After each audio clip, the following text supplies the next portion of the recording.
6 मार्च रोजी आहे फाल्गुन संकष्ट चतुर्थी। या दिवशी करायची इच्छापूर्ती उपाय चला जाणून घेऊया।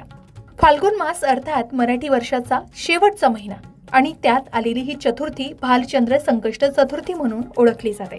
तसेच या व्रताचे पालन केल्याने श्री गणेशाच्या कृपेने सर्व प्रलंबित कामे पूर्ण होऊ लागतात आणि जीवनात यश प्राप्त होते असं सांगितलं जातं। मग 6 मार्च 2026 रोजी शुक्रवारी भालचंद्र संकष्ट चतुर्थी आहे। ही चैत्र कृष्ण चतुर्थी आहे। या दिवशी चंद्रोदय साधारणतः रात्री 9:10 पासून ते 9:20 आसपास अपेक्षित आहे। 6 मार्च 2026 हा दिवस चैत्र मासातील कृष्ण पक्षातील संकष्ट चतुर्थी तिथीचा आहे। संकष्ट चतुर्थी हे व्रत भगवान श्री गणेशाला समर्पित आहे।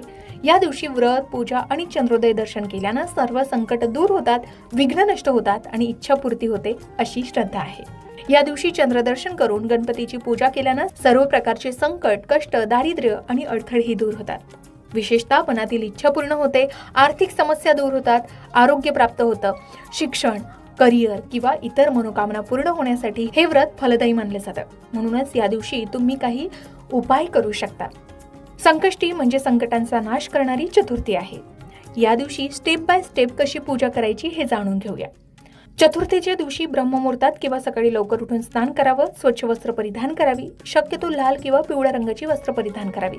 घरातील देवघरात पूजा करावी, पूजास्थळ स्वच्छ करावं आणि गणपती बाप्पांची पूजा करावी। गणपती बाप्पांची मूर्ती किंवा चित्राची पूजा करावी। गणपती बाप्पांना सिंदूर, हळद, कुंकू लावावं, अक्षता, फुले वाहावीत, 21 मोदक किंवा लाडवाचा नैवेद्य दाखवावा, 21 दुर्व्याच्या जोड्या अर्पण कराव्यात। हे विशेष फलदायी मानलं जातं।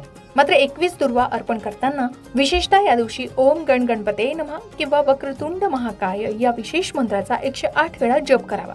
गणपती बाप्पांची आरती करावी। त्याचबरोबर संध्याकाळी चंद्रोदयापूर्वी बाप्पांची पुन्हा पूजा करावी।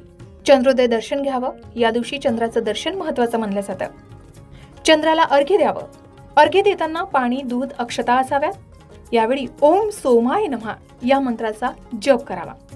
ओम सोमाय नमः असा मंत्र म्हणून चंद्राचं दर्शन घ्यावं। त्यानंतर व्रत सोडावं। व्रताच्या दिवशी दिवसभर उपवास करावा आणि रात्री चंद्रोदयानंतर व्रताचं पारण करावं।